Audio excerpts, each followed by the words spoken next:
Okay, so in this next video we're going to look at the normal maps. So normal maps are basically adjusting the way that light bounces off of it. Doesn't change any of the geometry, but it still gives a very three-dimensional look about it, which is quite useful.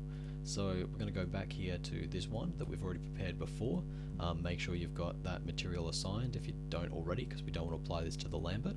And now we're going to go to bump mapping. So bump mapping is where they use black and white textures to be able to bounce light off of the white part and not off of the black part. And this creates the illusion and breaks up some of this sort of lighting that you see here, because at the moment it looks very much like a marble piece.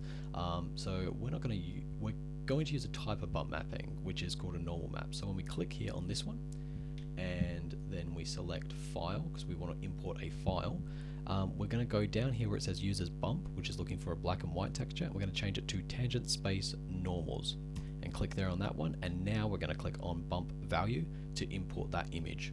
So that should bring us to this menu here. You might have to scroll up to get to it, but you just need to click here on this folder and that will bring you to your source images folder. Make sure you have that project set, otherwise you will not find them.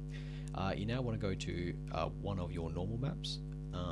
So we're going to go with the castle grate to match up with the texture there, and go open, and as you can see now, that has now applied that normal map on top of there and just changed the way in which the light bounces off of it. So that's how you do normal maps.